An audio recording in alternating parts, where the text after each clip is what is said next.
Hello, everyone, and thank you to the organizers for the invitation. My name is Francesco Poletti. I'm from the ORC at the University of Southampton. I feel a bit of an intruder in this workshop because I know very little about data centers. But I've spent the last 15 years working on the technology of Hollowcore optical fibers. So in this presentation, I will try to give you some hint of what this technology might have to offer for data centers. First of all, let me start with a disclaimer. The technology I'm going to be talking about in this talk is probably at a lower technology readiness level than all the other presentations you're going to be hearing in this workshop. This is not a technology you can buy in big volumes that it is already ready to be used in data centers. Most of it is still in advanced research, and in some cases, I'm just speculating what the performance might be in a few years' time from now. So this is a bit of a more of a speculative talk. On the other hand, this is a good opportunity for the community as a whole to influence research directions. This is a bit of a white canvas, and we think there is still a lot of potential, and the technology could go in many different directions depending on the feedback we receive. For this to be successful one day, of course, it's not just a matter of hitting the performance, but it's also a matter of hitting the market requirement in terms of price and volume. And this only time will tell with whether Hollowcore fibers can make a significant impact on data center technology. Having said this, let me tell you something about Hollowcore fibers. Technology we know today can be traced back to this seminal science paper from 1999 from the University of Bath. At that time, it was a big breakthrough where researchers managed to transmit light through 40 millimeter of fiber. Since then, there has been a worldwide activity led by a handful of academic and industrial groups around the world, and tremendous amount of progress, to the point that at last OFC, only a few weeks ago, we reported in this paper that we were able to transmit not only light, but actually data, 41 channels, coherent channels, through using recirculating loop configuration, 4,000 kilometers of fiber. This is an improvement of about 100 million times versus the very first experiment. So it's quite impressive. But not only this, what has really caught the attention of the community at OFC a few weeks ago was the fact that this technology is finally becoming commercial. So last year, OFS presented the very first commercial cable, a cable you can buy and install based on this photonic bandgap Hollowcore fiber.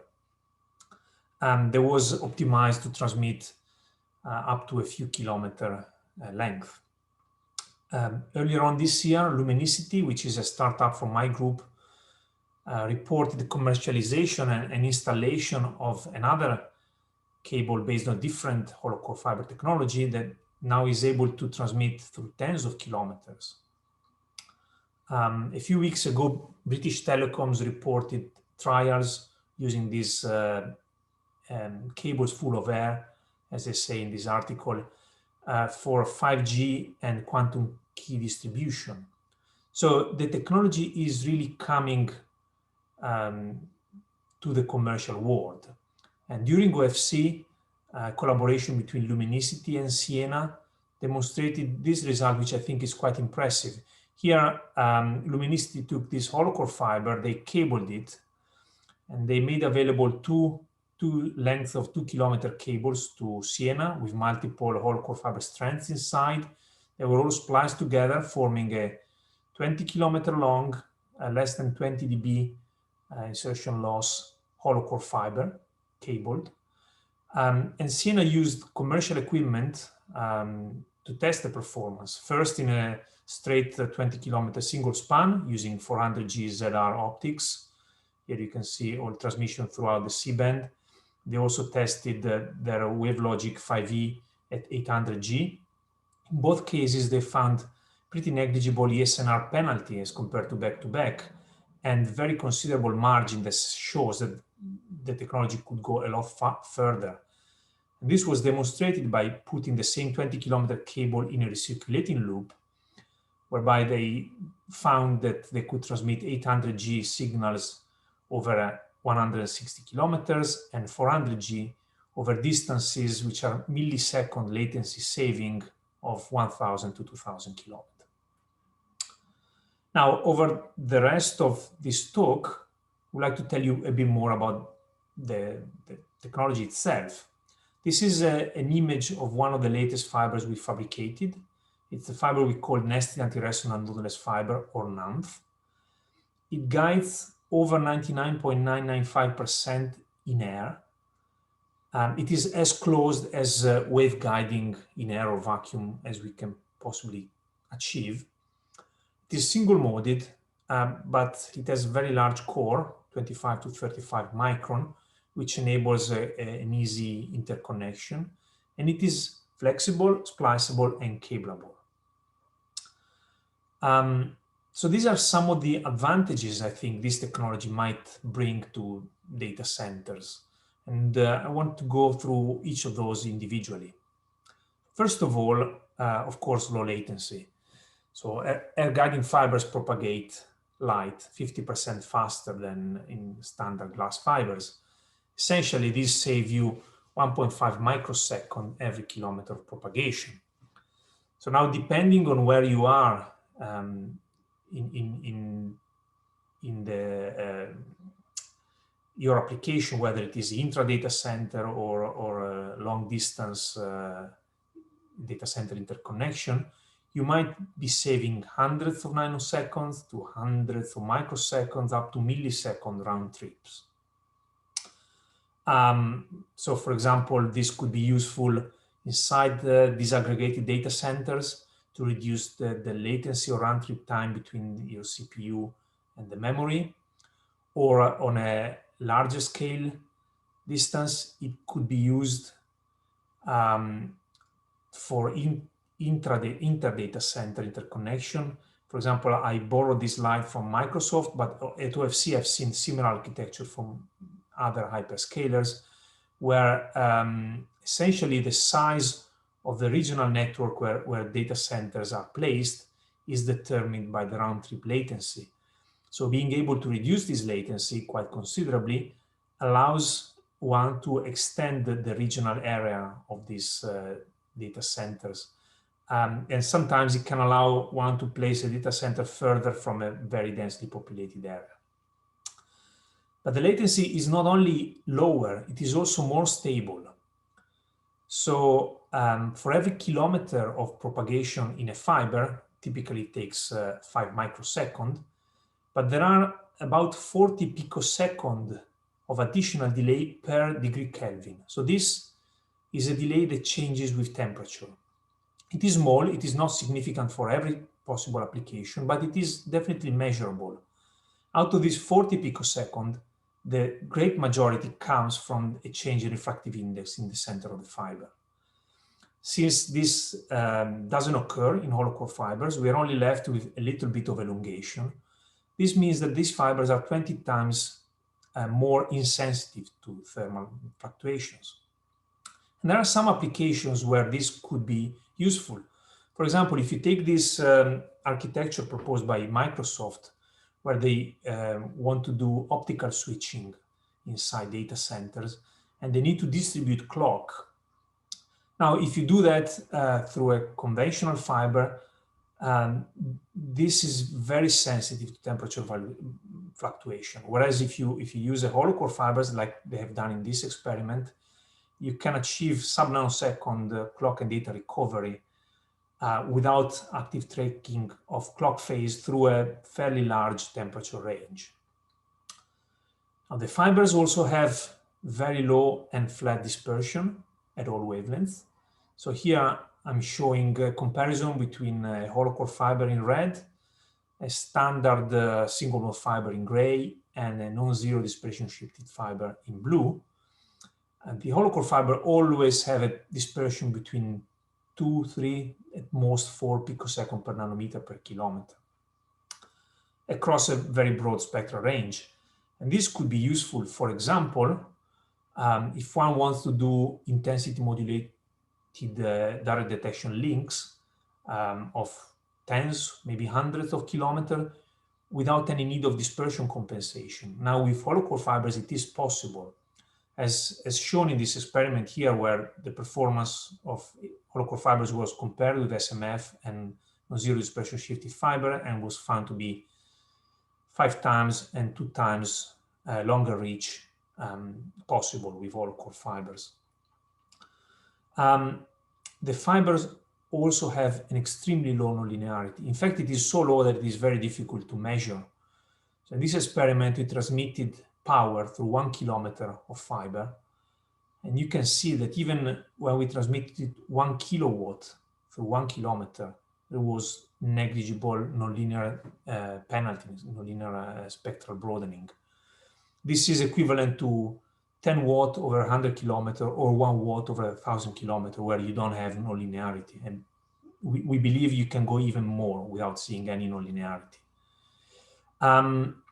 This might not be of interest for all data center applications, but in the future, when people will start to exploit multiple bands to increase the throughput in very high throughput interconnections, the fact of not having Raman penalty might one day become important.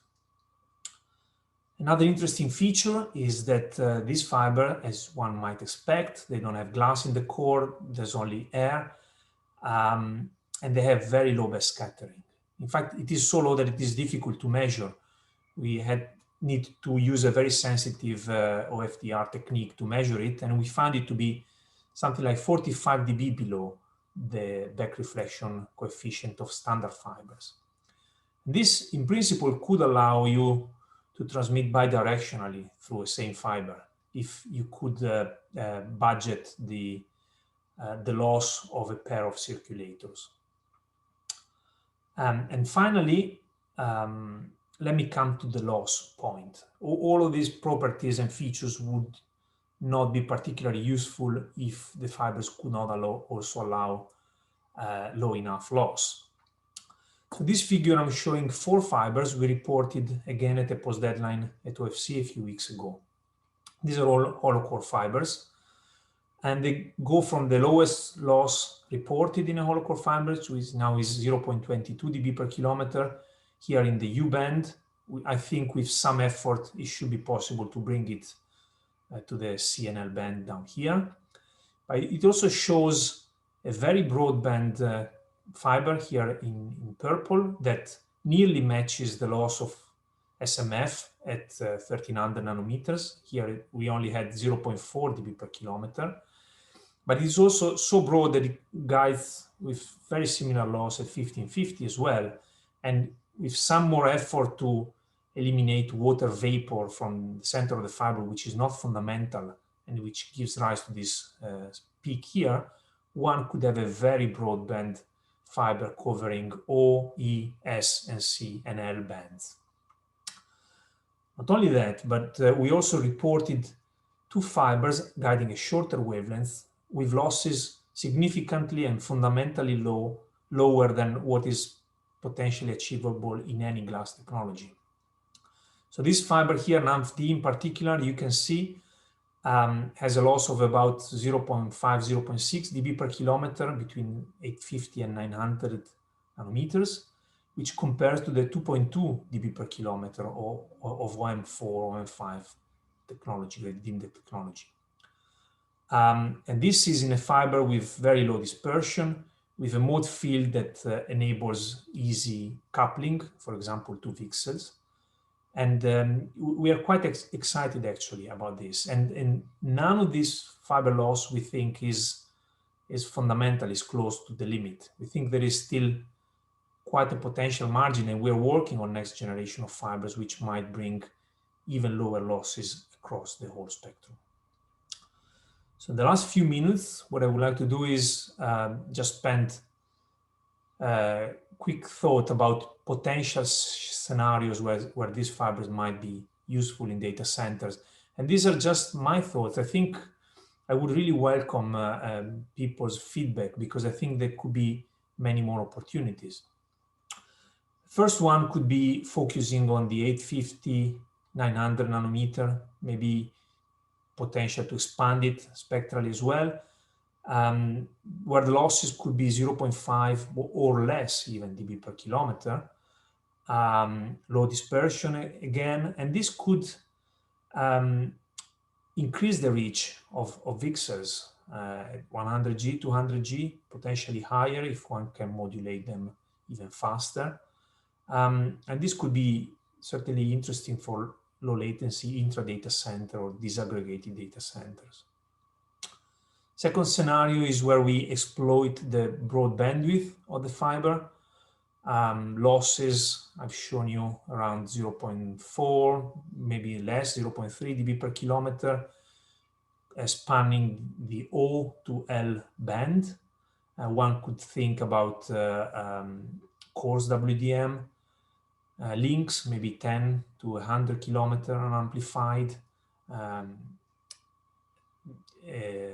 coherent or intensity modulation.